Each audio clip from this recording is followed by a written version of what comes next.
What if I told you that beneath the glitz and glam of Hollywood's golden age, there were secrets so strange, so unexpected, that even the wildest tabloids wouldn't dare print them? Welcome to the darker, weirder, and absolutely true side of Tinseltown. If you love stories like this, don't forget to subscribe and hit that bell icon to never miss the unbelievable truth behind the stars. Let's dive in with our first bizarre old Hollywood story, one that involves a legendary icon, a chimpanzee, and a secret that left everyone speechless. The story begins with a name everyone knows, Marlon Brando. Known for his groundbreaking roles in films like A Streetcar Named Desire and The Godfather, Brando was the definition of a Hollywood rebel. But few people know that behind closed doors, Brando's life was stranger than fiction. One of the most bizarre chapters involved his unusual obsession with exotic animals. At his sprawling estate in the Hollywood Hills, Brando reportedly kept a private zoo, not just dogs and cats, but peacocks, snakes, and yes, even a chimpanzee named Bongo. Now, this wasn't just a pet. According to some close sources, Brando was oddly fixated on Bongo, training him to sit at the dinner table, wear clothes, and even mimic human behavior. Guests who visited Brando's home were often shocked to find the chimpanzee sitting in a chair, sipping wine out of a crystal glass.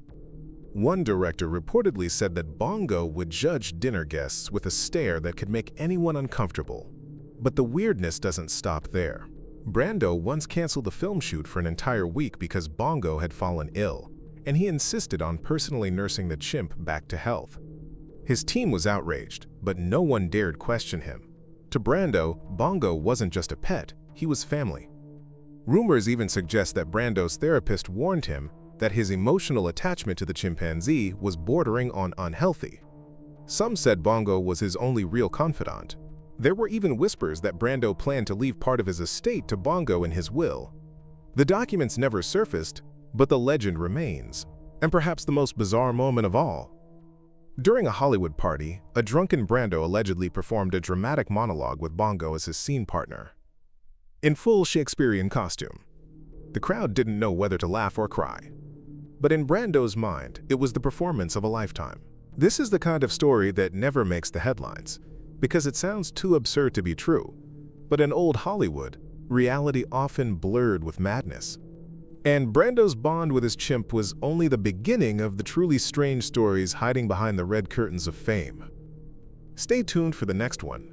You won't believe who married their own stepdaughter. What if I told you that one of the strangest unsolved mysteries in Hollywood history started with a glamorous party on a yacht and ended in a mysterious death that was swept under the rug before anyone could ask real questions? This is the true story of Thomas Ince, a brilliant silent film director whose final days read like a noir thriller, soaked in scandal and whispered secrets. It was November of 1924. William Randolph Hearst, the most powerful newspaper mogul in America, decided to host an exclusive birthday weekend on his luxurious yacht, the Oneida. The guest list was a who's who of Hollywood royalty, including Charlie Chaplin, the biggest comedic star of the era, Marion Davies, a rising actress and Hearst's not-so-secret lover, and of course Thomas Ince, the guest of honor himself. What started as a celebration would soon spiral into one of the darkest and most perplexing events in Hollywood legend. According to the official story, Ince fell ill during the voyage and was rushed back to shore, where he died of acute indigestion. A sad but seemingly straightforward ending. Yet within hours, the rumors began to swirl, and they have never stopped since. The most persistent and bizarre version of the story goes like this. Hearst had grown paranoid that Marion Davies was having an affair with Chaplin.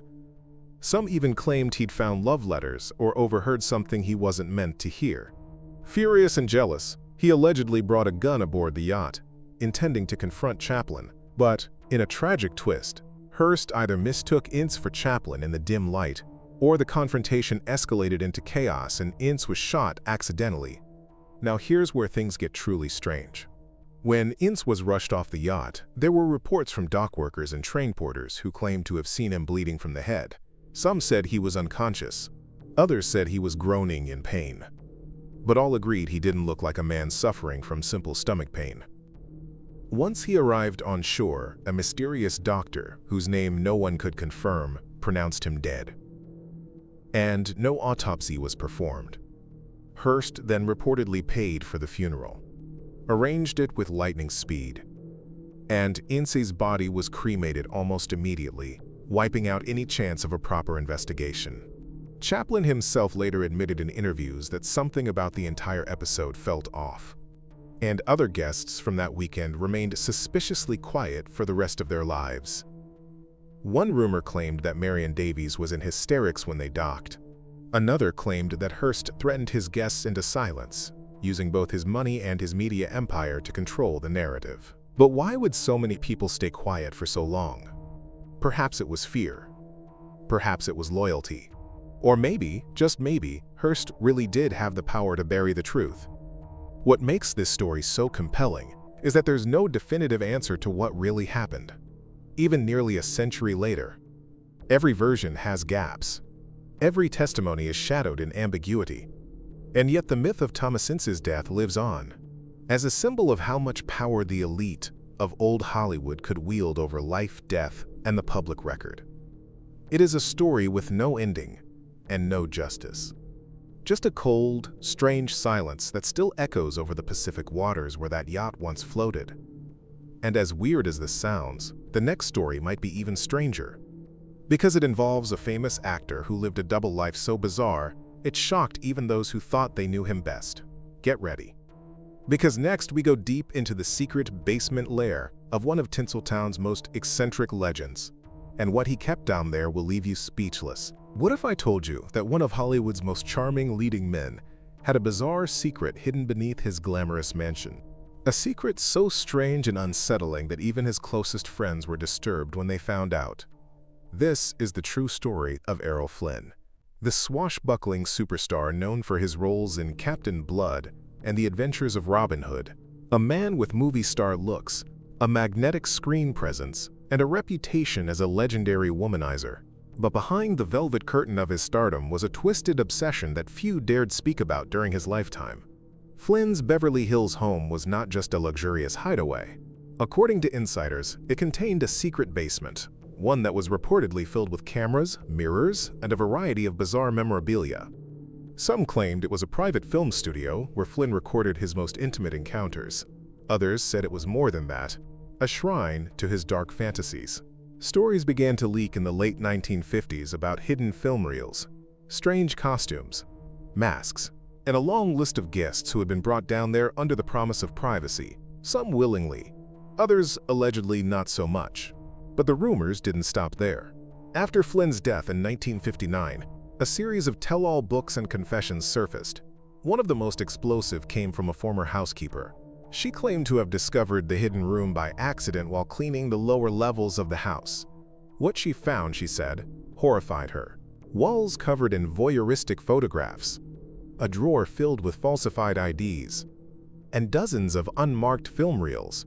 Another story, told by a Hollywood publicist, described how Flynn once boasted about his quote-quote private screenings to a group of drunken friends at a party, suggesting that his camera room had recorded a quote, every fantasy he ever had. Many brushed it off as wild behavior from a notorious playboy, but a growing number of biographers and journalists began to believe there was something more sinister underneath. His FBI file, later released through the Freedom of Information Act, revealed that Flynn had been under investigation for alleged ties to espionage and for inappropriate conduct with underage girls. Some files were heavily redacted, others simply vanished. The scandal never exploded during his lifetime because of the sheer power Flynn had over the media. Studio bosses protected him. Gossip columnists like Hedda Hopper were allegedly paid to look the other way, and the public image of Errol Flynn as a romantic rogue remained intact for decades. But as time passed, the darker stories started to surface. The ones that suggested Flynn wasn't just wild, he was dangerous. And possibly criminal. One biographer even claimed that Flynn's secret basement was inspired by a fascination with torture devices and medieval dungeons, a theory supported by a handful of disturbing photos allegedly taken in the home. Today, Flynn's legend is complicated. Some remember him as a brilliant performer and iconic action hero. Others see him as a cautionary tale about unchecked power, obsession, and the lengths to which the Hollywood machine would go to protect its stars. His secret room, whether real or exaggerated, remains a symbol of how fame can twist reality and create a fantasy world with no rules, where indulgence becomes identity, and consequences vanish under the spotlight. Flynn's mansion has since been sold and renovated, but the myth of what once lurked beneath it refuses to die. Because in old Hollywood, nothing stays buried forever. And sometimes, the roles people play on screen are far less disturbing than the lives they live off of it. What if I told you that one of Hollywood's most beloved icons believed he was cursed? That behind the twinkle in his eye and the musical laughter, there was a man haunted by omens, rituals, and an eerie family legacy that followed him to the grave. This is the chilling tale of James Dean. Not the rebel you thought you knew, but a man tangled in a web of coincidences so strange, many still believe he was doomed from the start. Dean became a legend almost overnight. His roles in Rebel Without a Cause and East of Eden turned him into a symbol of youthful angst and rebellion. But as his fame grew, so did the whispers that something wasn't right. Dean had a fascination with death. He spoke about it often, sometimes jokingly, sometimes with disturbing clarity. He told friends he wouldn't live past 30. He even claimed he could feel something watching him, something waiting. The most bizarre part of Dean's story, however, doesn't just end with his death. It begins with the car he died in, a silver Porsche Spider he nicknamed Little Bastard. The vehicle, sleek and deadly, was a symbol of rebellion, but according to multiple sources, it carried a curse. Dean bought the car despite warnings from his mechanic and co-stars. Alec Guinness, the man who would later play Obi-Wan Kenobi, met Dean outside a restaurant days before the crash. When he saw the Porsche, he said, "If you get in that car, you'll be dead within a week." 7 days later, Dean was killed in a high-speed accident on a remote California highway. But that's not where the curse ends. After the crash, what was left of the car was bought by a man named George Barris, who intended to use it for parts. Strange things started happening. The engine, when placed into another race car, caused that driver to crash and die. 2 tires from the Porsche were sold to separate buyers. Both blew out at the same time, causing accidents. Even the shell of the car, when displayed at a car show, mysteriously fell off its stand and broke a man's leg. Eventually, the remnants of the car vanished without a trace.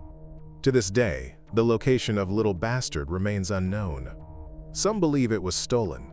Others believe it disappeared under more supernatural circumstances.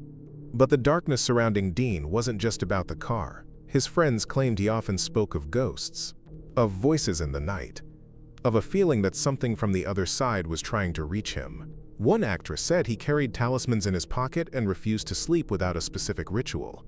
His father told the biographer that Dean was convinced a family curse followed the men in their bloodline. Whether it was paranoia or prophecy, no one can say. But what's certain is that James Dean's life, short as it was, left behind a wake of mystery. A web of accidents, eerie warnings, and a legend soaked in something darker than fame. He became immortal by dying young. But the shadows around his death refused to fade. He was more than a rebel. He was a man who may have seen the end before anyone else did. And maybe, just maybe, he was right. He was the embodiment of American masculinity, a Hollywood dream carved in stone and sold to the public as the ultimate leading man. But behind the chiseled jawline and charming smile of Rock Hudson was a man living in constant fear, not of failure, but of being found out.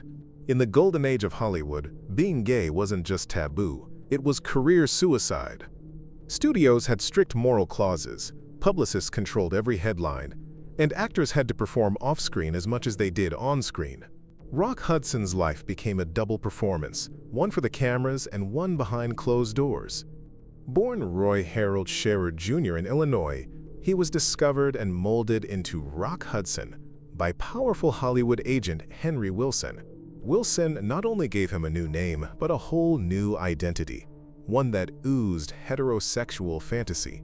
As Hudson's career soared with romantic leads in films like Magnificent Obsession and Pillow Talk, rumors began to swirl behind the scenes. Industry insiders whispered about his close relationships with male companions, but the studio machine worked overtime to keep his image intact.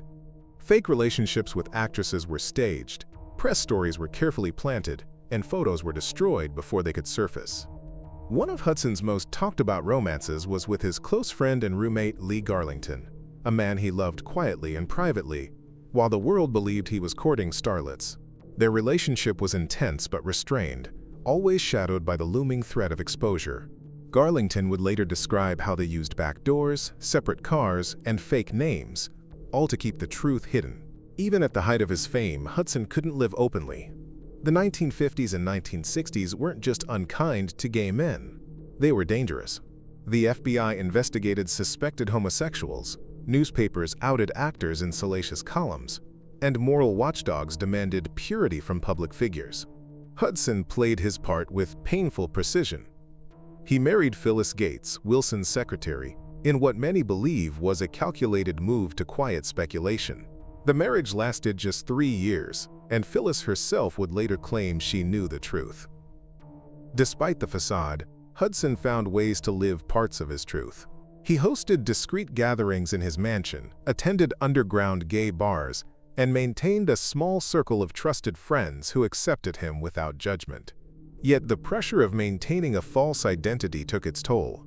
Hudson became increasingly withdrawn in his later years, retreating from the spotlight as the weight of secrets grew heavier. But everything changed in 1985 when Rock Hudson made headlines around the world, not for a new movie, but for revealing that he had AIDS. It was a moment that shattered the silence. Hudson became the first major celebrity to publicly acknowledge the disease, and by extension, his sexuality.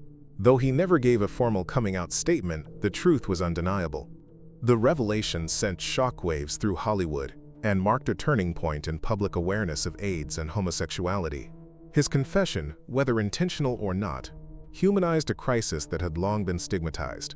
And for the millions of gay men living in secrecy, Hudson's silent courage gave them a glimmer of visibility. When he died later that year, tributes poured in not just for the actor, but for the man who had finally, if only at the end, lived his truth. Rock Hudson's story isn't just about fame, secrecy, or tragedy. It's about resilience in a time when being yourself could cost you everything. He wasn't just a leading man, he was a symbol of how far someone would go to protect who they really were. And now, decades later, his legacy is not only found in film reels, but in the slow dismantling of the shame he was forced to carry alone. He was known for his effortless charm, his dazzling smile, and a screen presence that made audiences swoon. But Tab Hunter's life was anything but carefree. Beneath the golden boy image carefully crafted by the studio system, he lived with a secret that could have destroyed everything he had worked for. Born Arthur Andrew Kelm, Tab Hunter was transformed into the quintessential 1950s heartthrob, a blonde, blue-eyed icon of American masculinity. He starred in romantic dramas and beachside comedies, paired on-screen with some of the most desirable actresses of the day. To the public, he was the all-American dream. To Hollywood, he was marketable perfection, but in private, Tab Hunter was a man constantly dodging the truth. From a young age, he knew he was different. As he began navigating Hollywood's social circles, he also began exploring his identity, cautiously, carefully, and always under threat. The pressure to conform to a heterosexual persona was immense. The tabloids were always watching, and scandal magazines like Confidential would stop at nothing to destroy careers. When a rival studio leaked information about Hunter attending a party that was raided by police, the fear of exposure became very real. It didn't matter how talented you were. If you were found out, you were finished. Tab knew this, and so he played the game. He dated high-profile actresses like Natalie Wood, their relationships heavily publicized, staged by studios to reinforce the illusion. But behind the headlines, Hunter was deeply involved in a long-term relationship with figure skater Ronnie Robertson and later with actor Anthony Perkins. Their relationship was kept so hidden that many close to them didn't even know it existed. They would arrange to meet in secret, staying in separate hotel rooms, using coded language to communicate, always watching their backs.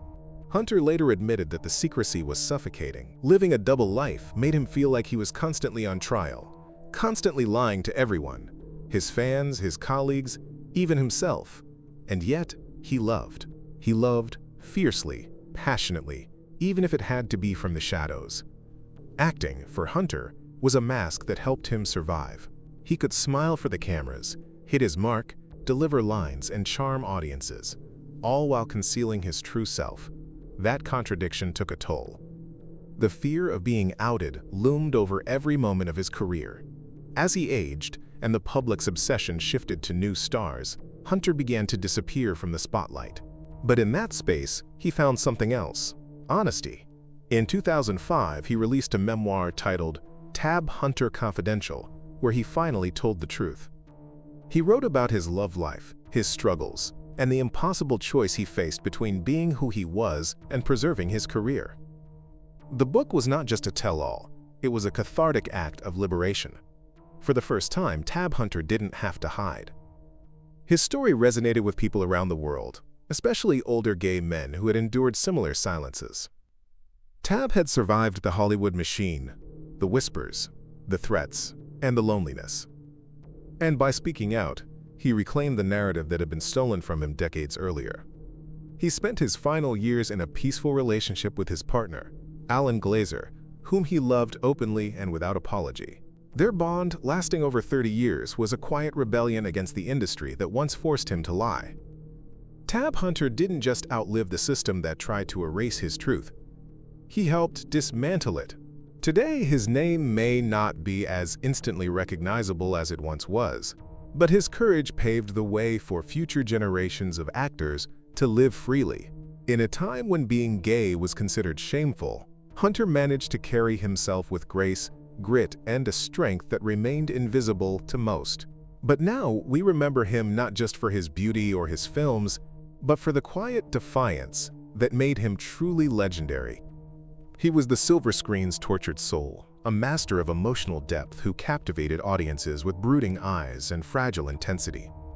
But Montgomery Clift wasn't just acting when he played sensitive, conflicted characters. He was channeling the inner chaos of a man torn between authenticity and survival. In the golden age of Hollywood, being openly gay was more than controversial. It was career-ending. And for Clift, a man both adored and scrutinized by the public, this meant living in a prison built from fear, secrecy, and unbearable loneliness. Born into privilege in Omaha, Nebraska, Montgomery Clift was no stranger to high society, but it was on the stage that he truly found his calling. After earning acclaim in Broadway productions, he transitioned into film and quickly made his mark. Roles in A Place in the Sun, From Here to Eternity, and Judgment at Nuremberg established him as one of the greatest actors of his generation. He didn't conform to the typical Hollywood mold. He was intellectual, introspective, vulnerable, and audiences loved him for it. But behind that celebrated vulnerability was a man who was constantly hiding. Clift was romantically involved with both men and women, but his deepest emotional connections were often with men, something he could never reveal publicly. His sexuality was an open secret among insiders, but to the rest of the world, he was expected to play the role of a straight leading man, a fantasy for female fans. Studio executives arranged dates with actresses. Gossip columnists were paid off. Friends were instructed to cover for him. Every photo taken, every headline printed, had to reinforce the illusion. Even his best friend Elizabeth Taylor, who would become one of his fiercest protectors, knew the rules of the game. Montgomery Clift's private life was an endless performance, one that slowly tore him apart. The pressure mounted, and it exploded in 1956 when Clift suffered a near-fatal car crash after leaving a party at Taylor's home. The accident shattered his face, forcing extensive surgeries and leaving permanent scars. Physically and emotionally, he was never the same. The Hollywood heartthrob was suddenly damaged, and the industry turned cold. He spiraled into addiction, depression, and paranoia. The man once hailed as Marlon Brando's equal became a ghost of his former self. But Clift kept working. In films like The Misfits and The Defector, his brilliance still flickered through the pain, though now laced with a visible sadness that only deepened the tragedy. Through it all, he remained silent about his truth, not because he was ashamed, but because the world wasn't ready. He was forced to choose between love and livelihood, and the system made that choice for him. In his final years, Clift lived a quiet, reclusive life, his once bright star dimmed by years of hiding. He passed away at just 45, found alone in his Manhattan townhouse. The official cause was a heart attack, but those who knew him best understood that it was the years of emotional suppression that ultimately broke him. It wasn't until decades later that the full picture of Clift's life began to emerge. Biographies revealed his romantic letters, interviews hinted at long-lost loves, and historians connected the dots the studios had tried so hard to erase. And what emerged was not a scandal, but a tragedy. A brilliant actor destroyed not by his identity, but by the world's refusal to accept it. Today, Montgomery Clift is remembered not just as a gifted performer, but as a man who carried the unbearable weight of invisibility. His story stands as a stark reminder of what it meant to be gay in Hollywood's golden age, to be everything the world wanted, except yourself. And though he never spoke his truth aloud, it lives on in every performance, every glance, every pause, a silent rebellion against a system that demanded silence. Clift's pain gave his character soul, but it came at a cost no one should have had to pay. He was Hollywood royalty, a man whose suave charisma and debonair style made him one of the most beloved actors of the 20th century, but behind the tailored suits and charming smile, Cary Grant lived a life of complex duality. While millions of fans adored his on-screen romances with some of the most famous actresses of his time, the truth of Grant's personal life was far more enigmatic. Born Archibald Leach in Bristol, England, he reinvented himself in America, trading in his modest beginnings for the glamour of Hollywood. The transformation was total, in voice, in demeanor, in name. But it also came with a steep price, the suppression of his true self. From the 1930s through the 1960s, Grant became synonymous with sophistication, starring in iconic films like North by Northwest, To Catch a Thief, and Bringing Up Baby. His leading man status was unquestionable, and his image as the ideal heterosexual partner was crafted with almost surgical precision. Yet behind the scenes, whispers circulated for decades about his longtime companionship with fellow actor Randolph Scott. The two met in the early 1930s while filming Hot Saturday and soon became inseparable. They lived together in a shared mansion in Malibu for years, prompting rumors of a romantic relationship that the studios desperately tried to bury. Press photos often showed them cooking together, lounging by the pool, or laughing over breakfast. Domestic snapshots that looked more like a married couple than mere roommates. Studio publicists, uncomfortable with the speculation, forced Grant into carefully orchestrated relationships with actresses. He would eventually marry 5 times, but none of these marriages lasted. His first wife, Virginia Sherrill, reportedly walked in on Grant and Scott in an intimate moment, leading to their swift divorce. Each subsequent relationship appeared increasingly performative, as if fulfilling a role rather than reflecting real passion. The industry went to great lengths to keep Grant's true orientation ambiguous. Gossip magazines were bribed or threatened, reporters were fed distractions, and fans were bombarded with stories of his supposed affairs with leading ladies. Still, insiders and close friends knew the truth, and so did Grant. But he was trapped in an era that offered no safety net for openness. Coming out was not an option. Careers had been destroyed for less, and Grant had too much to lose. His charm, his fame, his legacy, all hinged on the maintenance of the illusion. And so he lived in a limbo, loving in secret and performing in public. Grant's relationship with Randolph Scott endured, despite the pressure and the public scrutiny. Though the two never publicly acknowledged being romantically involved, their bond was undeniable. Scott would later marry, but remained close to Grant until the end. After their time together ended, Grant continued to build his Hollywood empire, all while navigating a world that refused to accept his full identity. As he aged, he distanced himself from Hollywood and retreated into a more private life, eventually retiring from acting. In his later years, he became more reflective, but never publicly addressed the rumors. He maintained a dignified silence, one that both protected and imprisoned him. Cary Grant passed away in 1986, taking with him a lifetime of carefully guarded secrets. But in the decades since, biographies, personal letters, and insider accounts have painted a picture of a man who was far more complex and far more vulnerable than his public persona suggested. His story is not one of scandal, but of survival. A man who gave the world elegance and humor, all while carrying the weight of a truth he could never fully share. Today, Grant's legacy is celebrated not just for the roles he played, but for the humanity he embodied, flawed, fearful, and quietly courageous. His life remains a haunting example of how even the most beloved icons can be prisoners of the time they lived in, forced to wear a mask for the sake of applause. But behind that mask was a man who loved deeply, lived discreetly, and left a mark far beyond the screen. He was a symbol of masculinity, the tough guy with the iconic mustache and grizzled demeanor that made audiences believe he was born for the role of the rugged hero. But Rock Hudson's story is perhaps the most well-known and heartbreaking example of the price of hiding one's true identity in old Hollywood.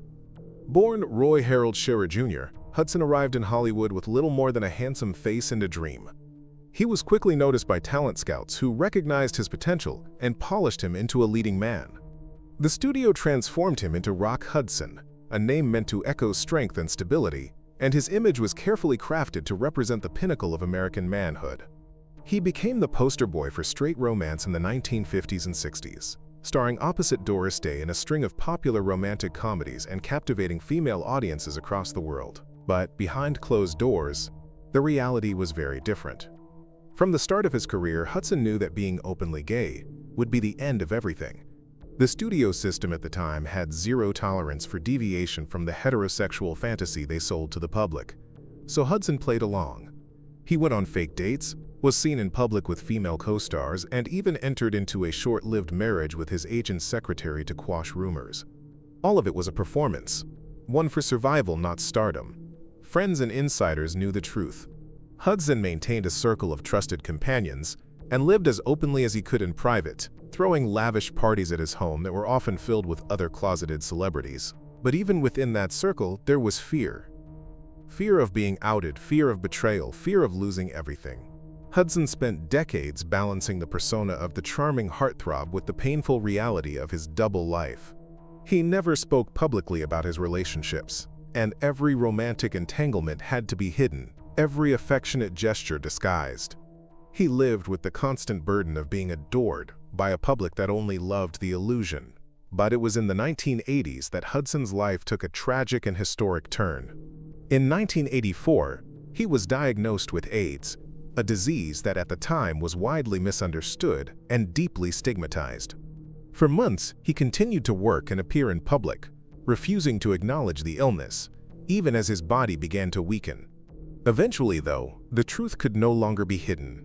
In 1985, Rock Hudson became the first major public figure to announce he had AIDS. It was a revelation that sent shockwaves through the world. Suddenly, the fantasy was shattered. The man who had once represented the ultimate heterosexual dream was now the face of a disease the world was desperate to ignore. And his sexuality was no longer a rumor but a tragic truth. The reaction was mixed. Some fans were shocked, others angry, but many were deeply moved.